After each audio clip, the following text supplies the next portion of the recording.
अपेक्षा रहती है। तो आकाश तक के द्रव्यों की संख्या बता रही, ऊपर बताए ना अवस्थित है, तो प्रत्येक द्रव्य कितने हैं उसकी संख्या बता रही। आकाशात एक द्रव्याणी, आकाश पर्यंत एक द्रव्य है। आकाश पर्यंत मतलब सूत्र पहला उसको लेकर के सब चल रहा है, धर्मा धर्माकाश उद्गलामा। तो उसमें आकाश तक के द्रव्य कौन से हो रहे, धर्म अधर्म और आकाश। तो ये तीनों भी कितने हैं, उनकी संख्या एक एक है। धर्म द्रव्य एक ही है, पूर्ण लोकाकाश में फैला हुआ, पूर्ण लोकाकाश में व्यापक ऐसा एक धर्म द्रव्य है। मतलब धर्म द्रव्य में स्पर्श से गंध वर्ण नहीं है, लेकिन धर्म द्रव्य निराकार नहीं है। उस अपेक्षा से कहेंगे तो निराकार है, लेकिन जब उसके प्रदेशों का आकार की अपेक्षा करेंगे तो धर्म द्रव्य का आकार कौन सा है, लोकाकाश का जो आकार है वही धर्म द्रव्य का आकार है, क्योंकि लोकाकाश के एक भी प्रदेश को उसने छोड़ा नहीं, पूरे लोकाकाश में फैला हुआ है। जैसे आगे जीव का आकार कौन सा है, जो शरीर का आकार वही जीव का आकार है, क्योंकि पूरे शरीर में जीव रहता है। तो जो शरीर आकार है उसी प्रकार धर्म द्रव्य जो है पूर्ण लोकाकाश में व्यापक है। इसलिए लोकाकाश का जो आकार है ऐसा अपन लेते ना, दो हाथ कमर पर रखे हुए और दो पैर फैलाए हुए, ऐसे पुरुष के आकार का लोकाकाश है। धर्म द्रव्य भी कितने हैं, एक ही है। ऐसे कहा ना, आकाश में किसी भी जगह जीव और उद्गल गमन कर रहे हैं, सब जगह धर्म द्रव्य है। तो कई बार भी गति में सहायक बनता है, जहाँ पर भी जीव उद्गल गमन कर रहे हो तो वहाँ धर्म द्रव्य का स्वभाव होने से गति में वो निमित्त है। और इसी प्रकार अधर्म द्रव्य भी पूरे लोकाकाश में फैला हुआ है, तो उसका भी आकार कैसा है, जो लोक आकाश का आकार है वही अधर्म द्रव्य का आकार है। द्रव्य भी कितने हैं, एक, और संख्या की अपेक्षा से मतलब एक अखंड, भले असंख्यात प्रदेश ही है, लेकिन असंख्यात प्रदेश अलग अलग नहीं होते हैं, अखंड ही है। आगे प्रदेशों पर चर्चा आगे करेंगे। और आकाश ये भी कितने हैं, हमेशा में जो आकाश कितने हैं, लोक आकाश और अलोक आकाश, दो है आकाश। आकाश द्रव्य दो एक है ना, वास्तव में दो आकाश द्रव्य नहीं है, आकाश द्रव्य एक अखंड है। उस आकाश के जितने विभाग में, जितनी जगह में ये पांच द्रव्य अवस्थित है, उतने आकाश के जगह को लोकाकाश नाम दे दिया। जैसे जितने ये में जितनी जगह में स्त्रियां बैठी हैं तो इसको नाम क्या दिया, महिला विभाग। जितने इसमें पुरुष बैठे उनको नाम दिया पुरुष विभाग। हॉल के दो भाग है क्या, हॉल एक ही है ना खंड, लेकिन जितनी जगह में स्त्रियां हैं उनको स्त्री विभाग नाम दे दिया। इसी प्रकार पूरे आकाश एक अखंड द्रव्य है, उसके जितनी जगह में ये पांच द्रव्य रहते हैं उतने आकाश द्रव्य को लोकाकाश ऐसा नाम दिया है। और उसके बाहर के आकाश को अलोकाकाश। जैसे अब एक खाली हॉल और एक भरा हुआ हॉल, तो उसमें जितनी जगहों को लोगों ने व्याप्त किया है उतना वो लोगों से सहित है, खचित है, और जो लोगों से खाली है वो खाली। तो वहाँ पर आलोकाकाश में क्या है, खाली, कुछ कोई है कि नहीं है, अकेला आकाश द्रव्य। अकेला आकाश द्रव्य का अस्तित्व है, आकाश द्रव्य अकेला रहता है आलोकाकाश में, और कोई द्रव्य उनके उसके यहाँ नहीं है। आठ शब्द यहाँ पर जो है अभिविधि अर्थ, दो अर्थ होते हैं आठ शब्द के, अभिविधि और एक मर्यादा। मर्यादा अर्थ करते हैं तो उसके पूर्व तक लेना, वहां तक है मतलब वो शामिल नहीं है उसमें, और अभिविधि अर्थ जब होता है तब उसमें वो आकाश द्रव्य शामिल लेना।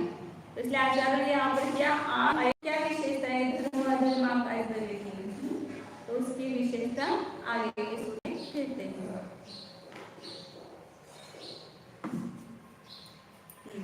तो एक एक है तो बहुवचन क्यों लिखा है, एक एक द्रव्य है ना, तो आकाश है एक द्रव्य ऐसा लिखते हैं, एक द्रव्य ऐसा क्यों लिखा लिखा है। तो धर्मादि द्रव्य 3 है ना, धर्म, अधर्म और आकाश, इसलिए वहां पर बहुवचन आया है। पंचमी द्रव्य तो एक ही है।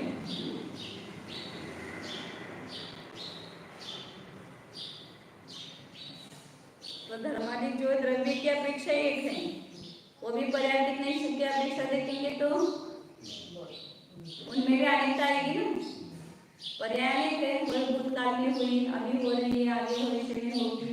और वो पर्याय धर्मादि द्रव्य की भले शुद्ध है, सदृश है, लेकिन वह भिन्न भी नहीं है। उस पर्याय की अपेक्षा उनमें जो पाए जाने वाले अनंत गुण है, उसकी अपेक्षा से धर्म द्रव्य भी अनेक प्रकार है, लेकिन द्रव्य की अपेक्षा से एक ही है, उसमें खंड नहीं हो सकता है। और ये सब द्रव्य कैसे अमूर्त का रूप ही है।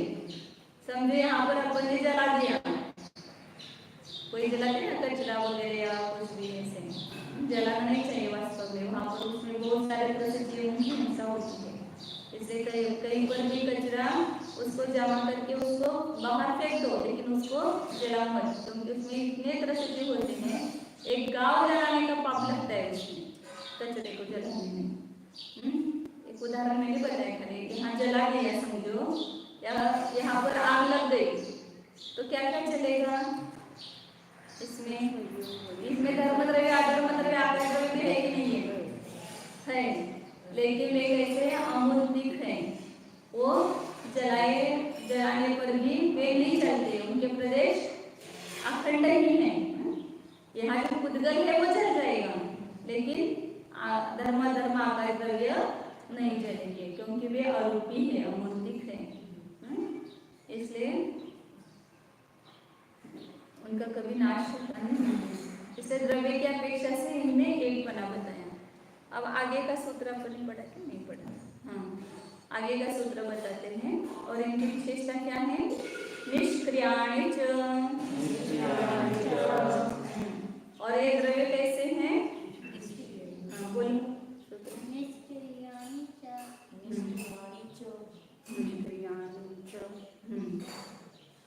निष्क्रियाणि च, ये भी बहुवचन दिया है, क्योंकि तीनों के बारे में बता रहे हैं, धर्म, अधर्म और आकाश द्रव्य। तो ये धर्मादि द्रव्य कैसे है? निष्क्रिय है। निष्क्रिय है मतलब इनमें क्रिया नहीं है। क्रिया के दो अर्थ होते हैं, एक तो क्रिया मतलब परिणाम और क्रिया, परिणमन होना, अर्थ क्रिया बोलते हैं ना अपन। प्रत्येक द्रव्य में अर्थ मतलब प्रत्येक समय में परिणमन होता है, तो वो द्रव्य बदलता रहता है। तो ये भी एक प्रकार से क्रिया हुई, परिणमन क्रिया हुई।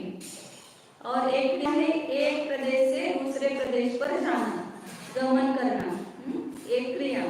तो यहाँ पर जो निश्चय बताने का तात्पर्य गमन रूप क्रिया से है, क्षेत्र से दूसरे क्षेत्र में प्राप्त होने में कारणभूत जो क्रिया है, वही क्रिया, उस क्रिया से यहाँ पर आचार्यों का प्रयोजन है।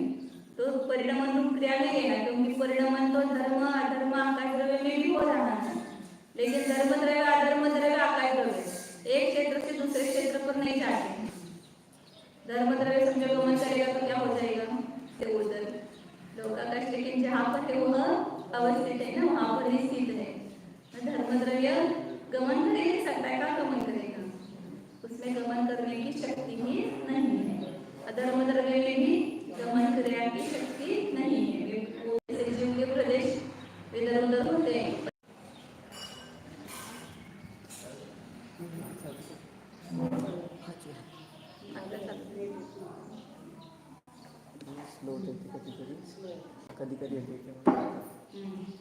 तो क्रिया किसको कहा? उभय निमित्त के वश से उत्पन्न हुई पर्याय जो दूसरे देश में प्राप्ति का कारणभूत जो है वह क्रिया है। एक क्षेत्र से दूसरे क्षेत्र में प्राप्त कराने को कारण। जैसे हम यहाँ से वहाँ गए, कैसे गए?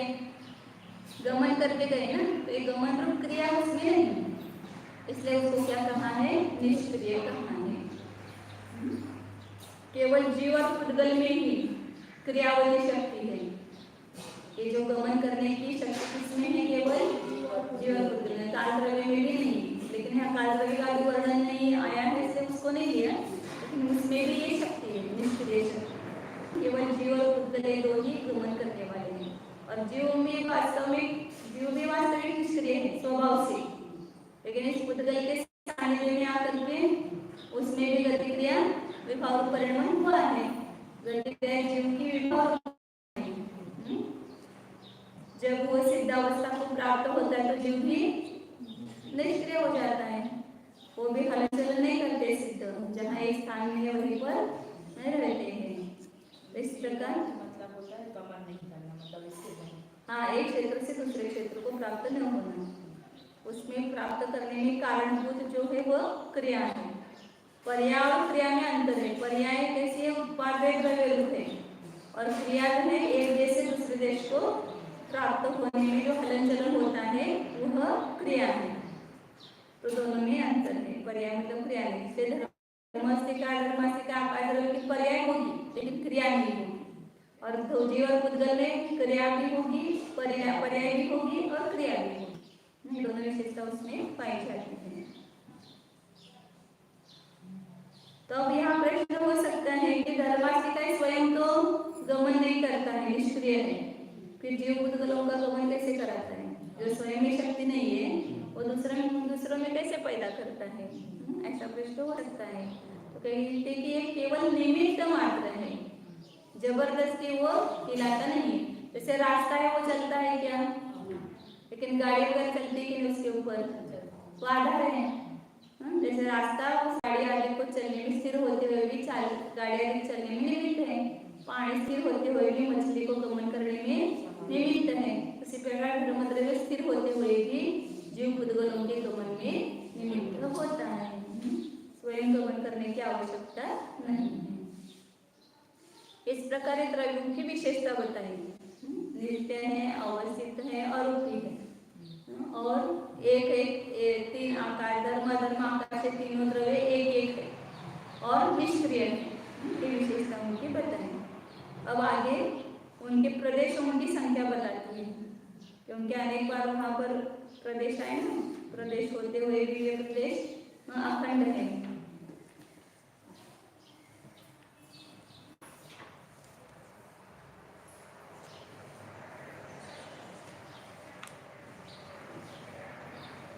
अजीव काया शब्द बताया ना पहले, तो वहाँ बताया काय मतलब बहुप्रदेशी। तो धर्म अधर्म ये बहुप्रदेशी द्रव्य, बहुप्रदेश तो इनके प्रदेश कितने हैं और प्रदेश किसको कहते हैं, तो ये यहाँ पर बताते हैं। सूत्र नंबर 8 है, असंख्येया प्रदेशा धर्मा धर्मैक जीवानां,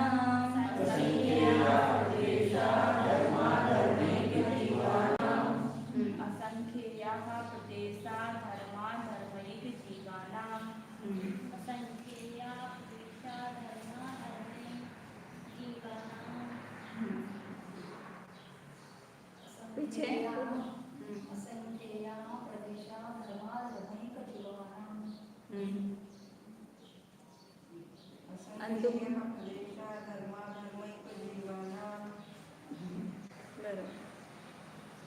प्रदेश बता रहे हैं, वो प्रदेश है, तो उसमें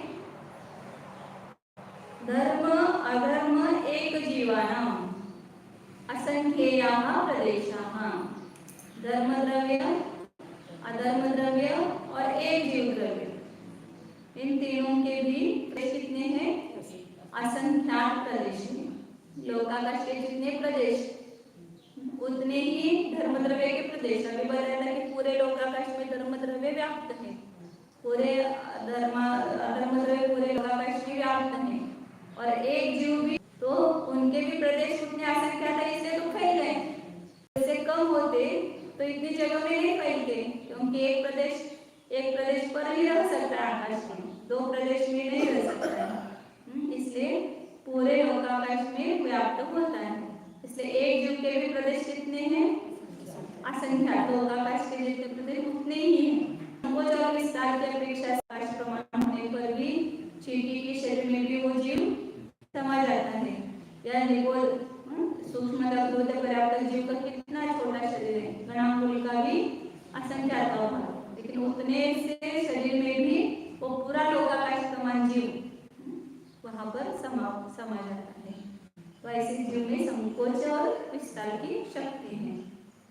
कितनी बार तो हमारे ब्याह होगा कितनी हुई, चीटी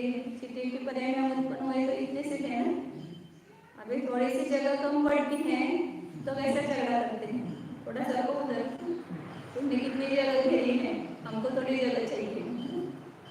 जब चीटी के शरीर में थे तो कितनी छोटी शरीर में रहे, लगते बराबर के शरीर में थे तो कितनी घना उनका भी असंख्य प्रभाव, इतना छोटा शरीर प्राप्त हुआ है और इतना बड़ा शरीर अभी प्राप्त हुआ है।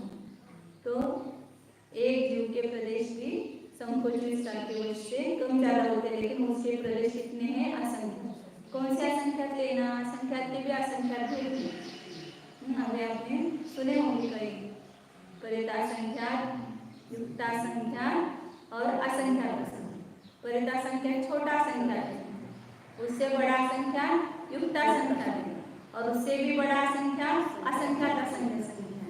प्रत्येक के भी असंख्यात भी है, परितासंख्यात के भी जगन्य मध्यम उत्कृष्ट असंख्यात भी है, युक्तासंख्यात के भी है।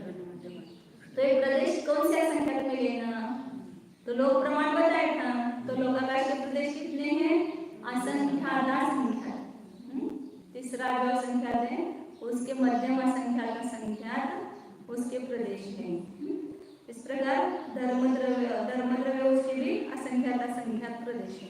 लेकिन एक प्रदेश किसको कहना, प्रदेश बताए ना, प्रदेश तो वहां पर एक जैसे अपन माप करते हैं, वस्तु अखंड है, लेकिन उसको गिनने के लिए उसका एक नाप करते हैं, ये हॉल कितना बड़ा है, तो 20 फीट का है, तो यहाँ पर उसमें 20 भाग है, क्या है, अखंड है, लेकिन इसको नापा 1 फीट से तो 20 फीट हो गया। ऐसे ही द्रव्यों के प्रदेश अखंड नहीं है, उसमें कभी विभाग नहीं होता है। समझो के 2 टुकड़े हो गए या हाथ टूट गया, खंडित हो गया, लेकिन जीव एक ही है पूरे शरीर में, तो हाथ खंडित होने पर भी जीव खंडित नहीं होता है। जीव के प्रदेश सब संकुचित होकर के इसी शरीर में प्रविष्ट हो जाते हैं, उस हाथ के साथ टूट करके बाहर नहीं जाते हैं, वो सब खींच लेता है, प्रदेश खींच लेता है, तो वो अपने आप अखंड होने से कभी टूटते ही नहीं है। इसलिए कभी डरने की जरूरत नहीं। समझो कोई शस्त्रास्त्र लेकर के अपने को मारने के लिए आता है तो डर लगता है क्या, मुनिराज को कभी डर लगता है? वो जानते हैं कि मैं अखंड हूँ, मेरे कोई टुकड़े कर ही नहीं सकता है। डरने, कुछ बिजली गिर जाए या कुछ भी हो जाए, 2 टुकड़े हो जाए तो भी जीव के होते नहीं है। शरीर के 2 टुकड़े हुए लेकिन जीव के 2 टुकड़े होते, क्योंकि वे सब प्रदेश ऐसे अखंड जुड़े हुए हैं।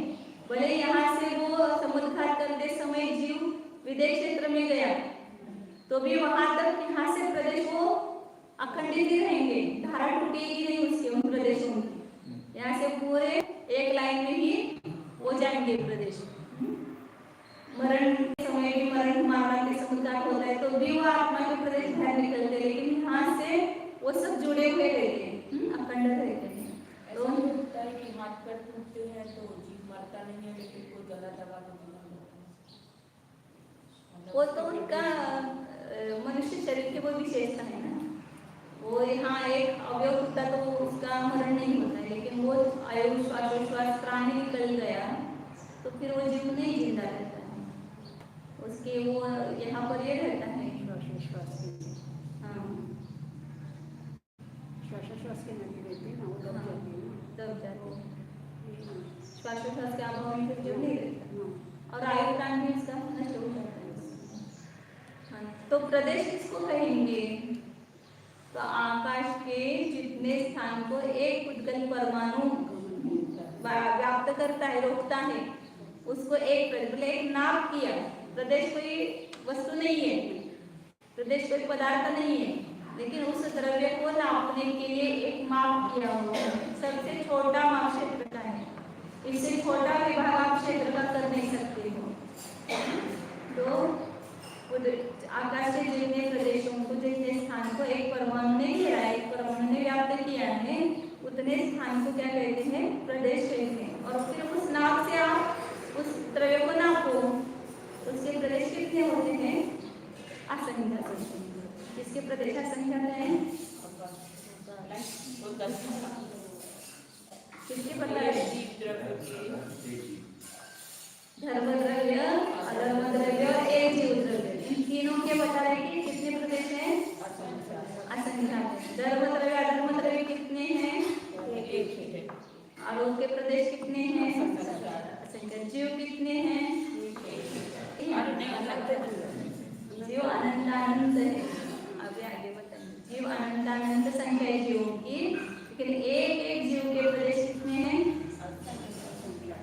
असंख्यात है। अब लोकाकाश के जीव कैसे आएंगे?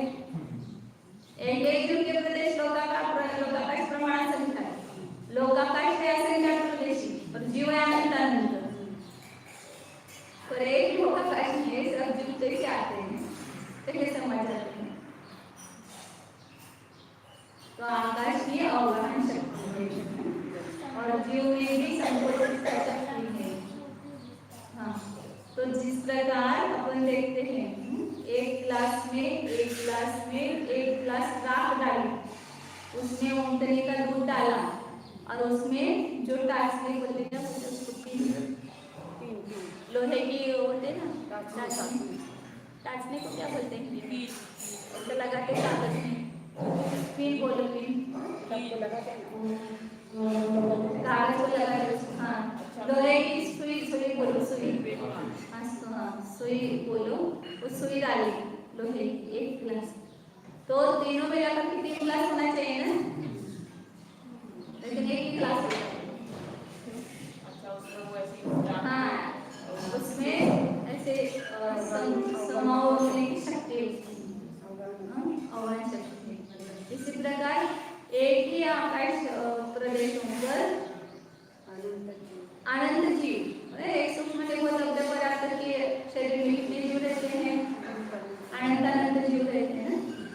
जैसे अभी समझो कि यहाँ पर एक लाइट का प्रकाश है, यहाँ पर हमने 100 ट्यूब लगा दी, वो सब प्रकाश एक मिनट में समझ आएंगे कि नहीं आएंगे? एक है तो दूसरे कैसे बैठेंगे?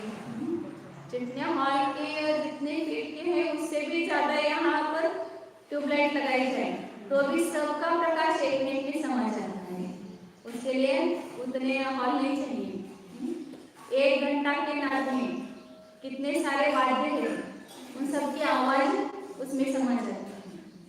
तो इसी प्रकार एक लोकाकाश में भी अनंतानंत जीव द्रव्य, अनंतानंत बुद्ध द्रव्य, धर्म आकार असंख्यात काल सब समझ आने से आवाहन शक्ति है आकाश।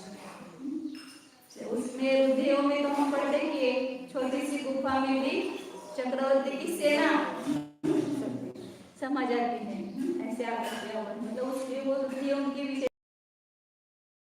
है।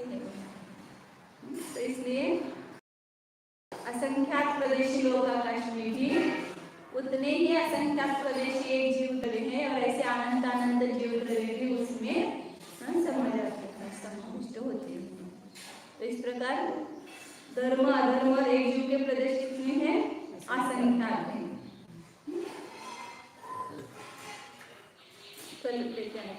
अच्छा, आकाश के सरल है। आकाशस्यानंतम्,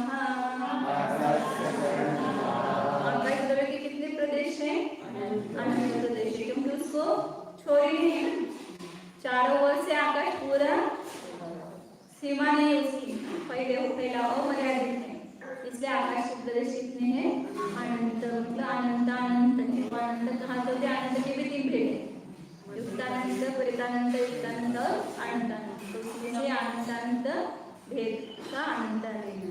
समुद्र का छोर होता है, समुद्र का कहीं ना कहीं होगा। डबल समुद्र अब 2 लाख योजन का है, उसका छोर है, लेकिन अपने को ज्ञात नहीं होता, नहीं है सब। कर लेते हैं आगे का। अभी आगे कार्यक्रम होने वाला है 3 बजे से। यहाँ पर समंतभद्र महाराज जी का समाधि दिवस है और उनके स्मृति सुमनांजलि का कार्यक्रम होने वाला है, तो उसका भी लाभ आगे सब लोगों को लेना है। बराबर 3 बजे कार्यक्रम चालू होना है।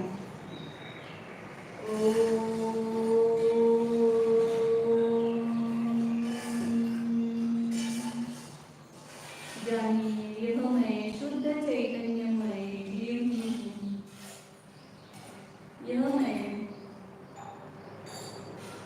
असंख्यात प्रदेशी होकर भी अखंड अमूर्त हूँ, चैतन्यमय। बस अपनी वस्तु को पहचानने के लिए ये 3 विशेषण काफी है। मैं